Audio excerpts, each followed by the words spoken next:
El gato negro, de Edgar Allan Poe. No espero ni pido que alguien crea en el extraño, aunque simple relato que me dispongo a escribir. Loco estaría si lo esperara, cuando mis sentidos rechazan su propia evidencia. Pero no estoy loco, y sé muy bien que esto no es un sueño. Mañana voy a morir, y quisiera aliviar hoy mi alma. Mi propósito inmediato consiste en poner de manifiesto, simple, sucintamente y sin comentarios, una serie de episodios domésticos. Las consecuencias de esos episodios me han aterrorizado, me han torturado y, por fin, me han destruido. Pero no intentaré explicarlos. Si para mí han sido horribles, para otros resultarán menos espantosos que barrocos. Más adelante, tal vez, aparecerá alguien cuya inteligencia reduzca mis fantasmas a lugares comunes, una inteligencia más serena, más lógica y mucho menos excitable que la mía, capaz de ver en las circunstancias que temerosamente describiré una vulgar sucesión de causas y efectos naturales. Desde la infancia me destaqué por la docilidad y la bondad de mi carácter. La ternura que abrigaba mi corazón era tan grande que llegaba a convertirme en objeto de burla para mis compañeros. Me gustaban especialmente los animales, y mis padres me permitían tener una gran variedad.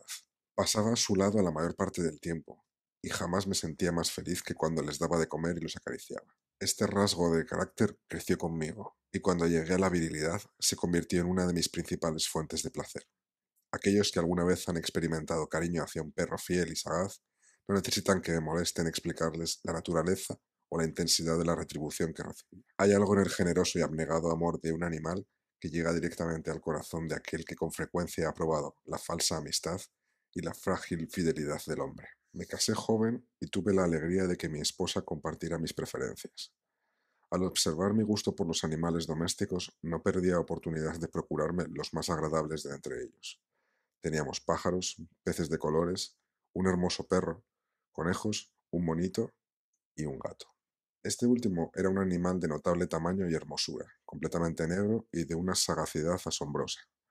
Al referirse a su inteligencia, mi mujer, que en el fondo era no poco supersticiosa, aludía con frecuencia a la antigua creencia popular de que todos los gatos negros son brujas metamorfoseadas. No quiero decir que lo creyera seriamente, y solo menciono la cosa porque acabo de recordarla. Plutón, tal era el nombre del gato, se había convertido en mi favorito y mi camarada. Solo yo le daba de comer y él me seguía por todas partes en casa. Me costaba mucho impedir que anduviera tras de mí en la calle. Nuestra amistad duró así varios años, en el curso de los cuales, enrojezco al confesarlo, mi temperamento y carácter se alteraron radicalmente por culpa del demonio. Intemperancia. Día a día me fui volviendo más melancólico, irritable e indiferente hacia los sentimientos ajenos. Llegué incluso a hablar descomedidamente a mi mujer y terminé por infligirle violencias personales.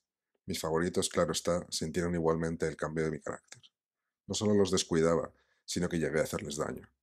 Hacia Plutón, sin embargo, conservé suficiente consideración como para abstenerme de maltratarlo, cosa que hacía con los conejos, el mono y hasta el perro cuando, por casualidad o movidos por el afecto, se cruzaban en mi camino. Mi enfermedad, empero, se agravaba. Pues qué enfermedad es comparable al alcohol. Y finalmente el mismo Plutón, que ya estaba viejo y por tanto algo enojadizo, empezó a sufrir las consecuencias de mi mal humor. Una noche en que volví a casa completamente embriagado, después de una de mis correrías por la ciudad, me pareció que el gato evitaba mi presencia. Lo alcé en brazos, pero asustado por mi violencia, me mordió ligeramente en la mano. Al punto se apoderó de mí una furia demoníaca y ya no supe lo que hacía. Fue como si la raíz de mi alma se separara de golpe de mi cuerpo. Una maldad más que diabólica, alimentada por la ginebra, estremeció cada fibra de mi ser. Sacando del bolsillo del chaleco un cortaplumas, lo abrí mientras sujetaba al pobre animal por el pescuezo y, deliberadamente, le hice saltar un ojo. Enrojezco, me abraso, tiemblo mientras escribo tan condenable atrocidad. Cuando la razón retornó con la mañana, cuando hube disipado en el sueño los vapores de la orgía nocturna, sentí que el horror se mezclaba con el remordimiento ante el crimen cometido. Pero mi sentimiento era débil y ambiguo, no alcanzaba a interesar al alma. Una vez más me hundí en los excesos y muy pronto ahogué en vino los recuerdos de lo sucedido. El gato, entretanto, mejoraba poco a poco. Cierto que la órbita donde faltaba el ojo presentaba un horrible aspecto, Pero el animal no parecía sufrir ya. Se paseaba como de costumbre por la casa, aunque como es de imaginar, huía aterrorizado al verme. Me quedaba aún bastante de mi antigua manera de ser para sentirme agraviado por la evidente antipatía de un animal que alguna vez me había querido tanto. Pero ese sentimiento no tardó en ceder paso a la irritación. Y entonces, para mi caída final e irrevocable, se presentó el espíritu de la perversidad. La filosofía no tiene en cuenta este espíritu, y sin embargo, tan seguro estoy de que mi alma existe como de que la perversidad es uno de los impulsos primordiales del corazón humano, una de las facultades primarias indivisibles, uno de esos sentimientos que dirigen el carácter del hombre. ¿Quién no se ha sorprendido a sí mismo 100 veces en momentos en que cometía una acción tonta o malvada por la simple razón de que no debía cometerla? No hay en nosotros una tendencia permanente que enfrenta descaradamente al buen sentido, una tendencia a transgredir lo que constituye la ley por el solo hecho de serlo. Este espíritu de perversidad se presentó, como he dicho, en mi caída final. Y el insondable anhelo que tenía mi alma de vejarse a sí misma, de violentar su propia naturaleza, de hacer el mal por el mal mismo, me incitó a continuar y, finalmente, consumar el suplicio que había infligido a la inocente bestia. Una mañana, obrando a sangre fría, le pasé un lazo por el pescuezo y lo ahorqué en la rama de un árbol. Lo ahorqué mientras las lágrimas manaban de mis ojos y el más amargo remordimiento me apretaba el corazón. Lo ahorqué porque recordaba que me había querido y porque estaba seguro de que no me había dado motivo para matarlo. Lo ahorqué porque sabía que, al hacerlo, cometía un pecado mortal que comprometería mi alma hasta llevarla, si ello fuera posible, más allá del alcance de la infinita misericordia del Dios más misericordioso y más terrible. La noche de aquel mismo día en que cometí tan cruel acción me despertaron gritos de incendio. Las cortinas de mi cama eran una llama viva y toda la casa estaba ardiendo. Con gran dificultad pudimos escapar de la conflagración mi mujer, un sirviente y yo. Todo quedó destruido. Mis bienes terrenales se perdieron y desde ese momento tuve que resignarme a la desesperanza. No incurriré en la debilidad de establecer una relación de causa-efecto entre el desastre y mi criminal acción, pero estoy detallando una cadena de hechos y no quiero dejar ningún eslabón incompleto. Al día siguiente del incendio acudí a visitar las ruinas. Salvo una, las paredes se habían desplomado. La que quedaba en pie era un tabique divisorio de poco espesor situado en el centro de la casa y contra el cual se apoyaba antes la cabecera de mi lecho. El enlucido había quedado a salvo de la acción del fuego, cosa que atribuí a su reciente aplicación. Una densa muchedumbre habíase reunido frente a la pared y varias personas parecían examinar parte de la misma con gran atención y detalle. Las palabras extraño, curioso y otras similares excitaron mi curiosidad. Al aproximarme vi que en la blanca superficie, grabada como un bajorrelieve, aparecía una imagen de un gigantesco gato. El contorno tenía una nitidez verdaderamente maravillosa. Había una soga alrededor del pescuezo del animal. Al descubrir esta aparición, ya que no podía considerarla otra cosa, me quedé dominado por el asombro y el terror. Pero la reflexión vino luego a mi ayuda.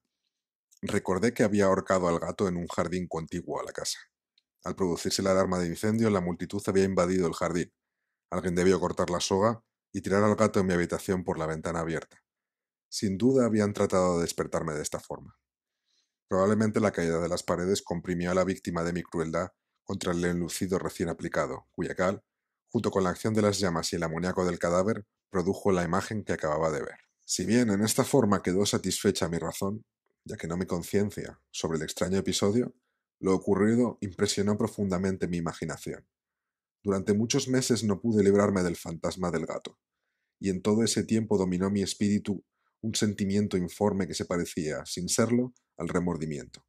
Llegué al punto de lamentar la pérdida del animal y buscar, en los viles antros que habitualmente frecuentaba, algún otro de la misma especie y apariencia que pudiera ocupar su lugar.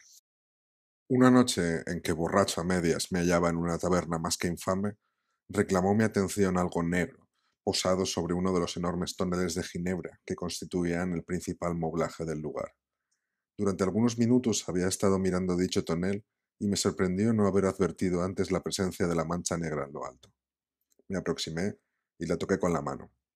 Era un gato negro muy grande, tan grande como Plutón, y absolutamente igual a este, salvo un detalle. Plutón no tenía el menor pelo blanco en el cuerpo, mientras que este gato mostraba una vasta, aunque indefinida mancha blanca que le cubría casi todo el pecho. Al sentirse acariciado, se enderezó prontamente. Ronroneando con fuerza, se frotó contra mi mano y pareció encantado de mis atenciones.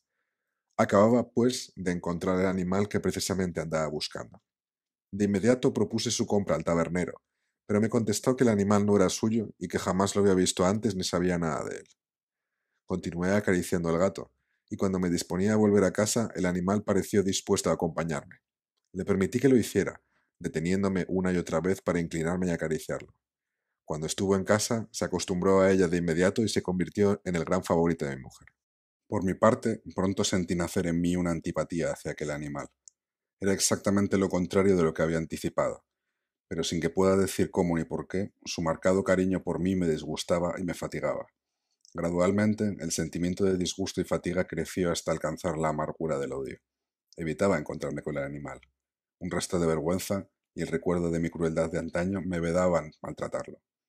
Durante algunas semanas me abstuve de pegarle o de hacerle víctima de cualquier violencia, pero gradualmente, muy gradualmente, llegué a mirarlo con inexpresable odio y a huir en silencio de su detestable presencia, como si fuera una emanación de la peste.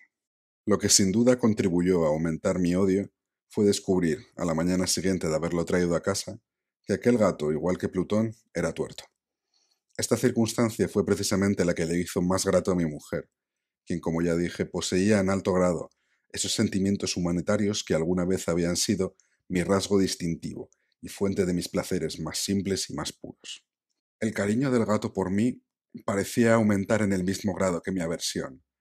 Seguía mis pasos con una pertinacia que me costaría hacer entender al lector. Dondequiera que se sentaba venía a ovillarse bajo mi silla o saltaba a mis rodillas, prodigándome sus odiosas caricias. Si echaba a caminar se metía entre mis pies, amenazando con hacerme caer, o bien clavaba sus largas y afiladas uñas en mis ropas para poder trepar hasta mi pecho. En esos momentos, aunque ansiaba aniquilarlo de un solo golpe, me sentía paralizado por el recuerdo del primer crimen, pero sobre todo, quiero confesarlo ahora mismo, por un espantoso temor al animal. Aquel temor no era precisamente miedo de un mal físico, y sin embargo me sería imposible definirlo de otra manera. Me siento casi avergonzado de reconocer, sí, aun en esta celda de criminales, me siento casi avergonzado de reconocer que el terror, el espanto que aquel animal me inspiraba, era intensificado por una de las más insensatas quimeras que sería dado a concebir.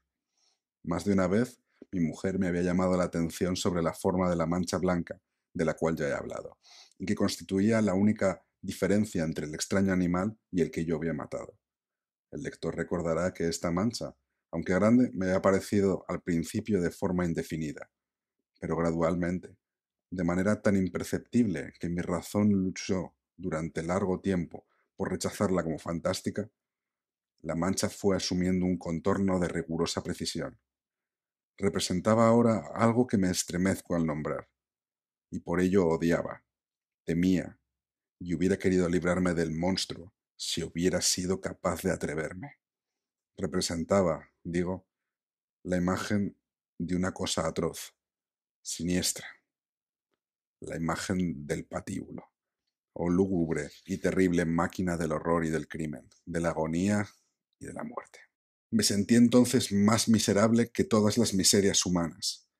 Pensar que una bestia, cuyo semejante había yo destruido desdeñosamente, una bestia era capaz de producir tan insoportable angustia en un hombre creado a imagen y semejanza de Dios. Ni de día ni de noche pude ya gozar de la bendición del reposo. De día, aquella criatura no me dejaba un instante solo. De noche, despertaba, hora a hora, de los más horrorosos sueños, para sentir el ardiente aliento de la cosa en mi rostro y su terrible peso. Pesadilla encarnada de la que no me era posible desprenderme, apoyado eternamente sobre mi corazón. Bajo el agobio de tormentos semejantes, sucumbió en mí lo que poco me quedaba ya de bueno. Solo los malos pensamientos disfrutaban ya de mi intimidad, los más tenebrosos, los más perversos pensamientos. La melancolía habitual de mi humor creció hasta convertirse en aborrecimiento de todo lo que me rodeaba y de la entera humanidad. Y mi pobre mujer, que de nada se quejaba, llegó a ser la habitual y paciente víctima de los repentinos y frecuentes arrebatos de ciega cólera a la que me abandonaba. Cierto día, para cumplir una tarea doméstica, me acompañó al sótano de la vieja casa donde nuestra pobreza nos obligaba a vivir. El gato me siguió mientras bajaba la empinada escalera y estuvo a punto de tirarme cabeza abajo, lo cual me exasperó hasta la locura.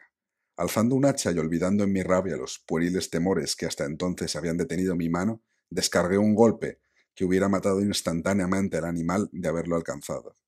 Pero la mano de mi mujer detuvo la trayectoria. Entonces, llevado por su intervención a una rabia aún más demoníaca, me zafé de su abrazo y le hundí el hacha en la cabeza. Sin un solo quejido, cayó muerta a mis pies. Cumplido este espantoso asesinato, me entregué a la tarea de ocultar el cadáver. Sabía que era imposible sacarlo de la casa, tanto de día como de noche, sin correr el riesgo de que algún vecino me observara. Diversos proyectos cruzaron mi mente. Por un momento pensé en descuartizar el cuerpo y quemar los pedazos. Luego se me ocurrió cavar una tumba en el piso del sótano. Pensé también si no convenía arrojar el cuerpo al pozo del patio o meterlo en un cajón, como si se tratara de una mercadería común, y llamar a un mozo de cordel para que lo retirara de la casa. Pero al fin di con lo que me pareció el mejor expediente, y decidí emparedar el cadáver en el sótano, tal y como se dice que los monjes de la Edad Media emparedaban a sus víctimas. El sótano se adaptaba bien a este propósito. Sus muros eran de material poco resistente y estaban recién revocados con un mortero ordinario, que la humedad de la atmósfera no había dejado endurecer. Además, en una de las paredes se veía la saliencia de una falsa chimenea, la cual había sido rellenada y tratada de manera semejante al resto del sótano. Sin lugar a dudas, sería muy fácil sacar los ladrillos en esa parte, introducir el cadáver y tapar el agujero como antes, de manera que ninguna mirada pudiera descubrir algo sospechoso. Mi paso siguiente consistió en buscar a la bestia causante de tanta desgracia, pues al final me había decidido a matarla. Si de aquel momento el gato hubiera surgido ante mí, su destino habría quedado sellado. Pero por lo visto, el astuto animal, alarmado por la violencia de mi primer acceso de cólera, se cuidaba de aparecer mientras no cambiara mi humor. Imposible de describir o imaginar el profundo, el maravilloso alivio que la ausencia de la detestada criatura trajo a mi pecho. No se presentó aquella noche, y así, por primera vez desde su llegada a la casa, pude dormir profundamente. Sí, pude dormir, aun con el peso del crimen sobre mi alma. Pasaron el segundo y el tercer día y mi atormentador no volvía. Una vez más respiré como un hombre libre. Aterrado, el monstruo había huido de casa para siempre. Ya no volvería a contemplarlo. Gozaba de una felicidad suprema, y la culpa de mi negra acción me preocupaba muy poco. Se practicaron algunas averiguaciones a las que no me costó mucho responder. Incluso hubo una perquisición en la casa, pero naturalmente no se descubrió nada. Mi tranquilidad futura me parecía asegurada. Al cuarto día del asesinato, un grupo de policías se presentó inesperadamente y procedió a una nueva y rigurosa inspección. Convencido de que mi escondrijo era impenetrable, no sentí la más leve inquietud. Los oficiales me pidieron que los acompañara en su examen. No dejaron hueco ni rincón sin revisar. Al final, por tercera o cuarta vez bajaron al sótano. Los seguí sin que me temblara un solo músculo. Mi corazón latía tranquilamente, como el de aquel que duerme en la inocencia. Me paseé de un lado a otro del sótano. Había cruzado los brazos sobre el pecho y andaba tranquilamente de aquí para allá. Los policías estaban completamente satisfechos y se disponían a marcharse. La alegría de mi corazón era demasiado grande para reprimirla. Ardían deseos de decirles, por lo menos, una palabra, como prueba de triunfo y confirmar doblemente mi inocencia. Caballeros, dije por fin cuando el grupo subía la escalera. Me alegro mucho de haber disipado sus sospechas. Les deseo felicidad y un poco más de cortesía. Dicho sea de paso, caballeros, esta casa está muy bien construida. En mi frenético deseo de decir alguna cosa con naturalidad, casi no me daba cuenta de mis palabras. Repito que es una casa de excelente construcción.